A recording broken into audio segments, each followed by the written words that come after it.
Hi there and welcome to this Literacy Shared Adobe Express digital challenge. In this tutorial, we're going to learn how to make a narrative sequence graphic based on a book or a film that you've been studying. Now, in this example, I'm going to be creating a narrative sequence for the film Octopody, but you can use the same skills if you've been studying a different film or even a book. You could even just do it on one chapter of the book or the entire story. It's up to you.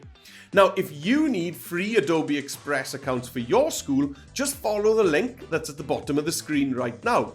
And there, you'll also find the other free things we do for schools like live lessons, teacher training, and lesson packs. Okay, let's get on with this narrative sequence challenge. Here we are on the Adobe Express homepage, and we're going to start off by creating a landscape project. And on the all-in-one editor, we're going to start off with a background. So let's find a background by clicking on Elements. And under Backgrounds, let's search for Seaside and decide on something and add it to the page.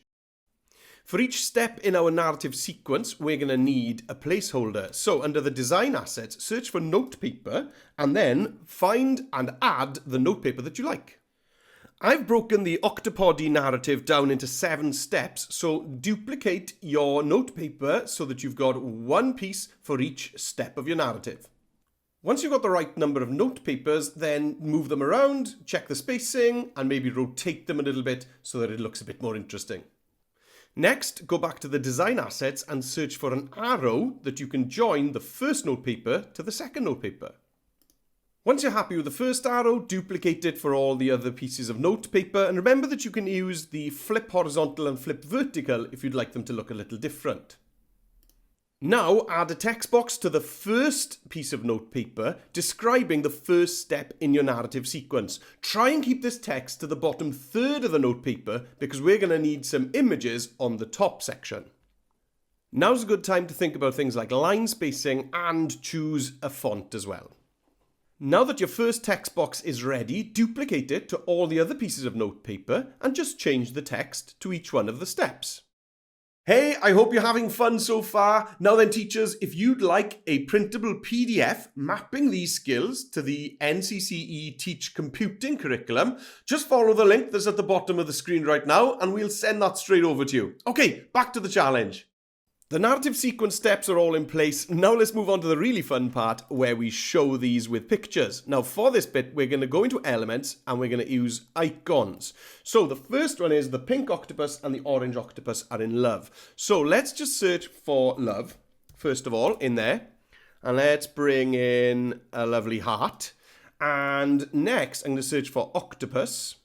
And I'm going to put that in there as well. So let's search octopus. There it is. This one looks great. Now then, what's great about icons is that you can recolor them really easily. So let's just choose that octopus, click on fill, and this one's going to be the orange octopus. And then I'm going to duplicate this octopus just by clicking on the duplicate button there. And let's just recolor this into the pink. And now let's just change that heart to be a lovely shade of red as well. I don't really like that shade of orange, so you can always go into custom and then you can slide your way along the rainbow here and you can choose colors using this color picker. Right, there we go. That's my first scene done. So next I want to show the pink octopus being taken away in a box. So let's just duplicate this pink octopus. There we go. And use that again. Let's just drop the size down. Let's search in the icons for a cooler. Cooler in the movie was blue, if I remember correctly. So let's just change that to a nice shade of blue. And let's pop that into its place. There we go. And it looks like that octopus is being dropped into the cooler. Great. And you can see now that we're going to keep on duplicating the different icons that we need. The orange octopus grabs onto the delivery van. So we need another orange octopus. Let's bring him over there. And let's find a van. Here we go. Let's pop the van in. And there it is. Change the color of the van and pop the octopus on the roof. There we go.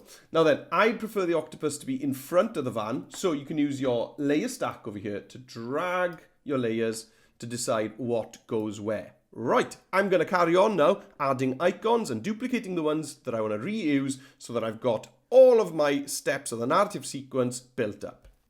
Okay, that's my narrative sequence finished, and I had a load of fun with that. Let's duplicate one of our text boxes now for our narrative sequence subtitle. And let's duplicate this again and change it to the title of the film, and maybe find a different font. And here's a cool final idea. Why not add a text effect so that the name of the film reflects a texture that's something to do with what we see?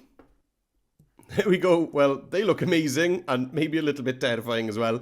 I'm going to add an outline just to make sure that it's easy enough to read that name of the movie, Octopody. There we go. And I am done. I love that narrative sequence. It looks amazing. Let's give it a name. And if you'd like to print that out, then download it as a PDF. If you'd rather keep it as a digital document, download it as a PNG. Or if you'd like people to be able to click on a link and see your published document, click on share and choose a view only link to create that link. Thanks for joining in. I hope you've had as much fun as I have, and I'll see you on another one soon. Bye.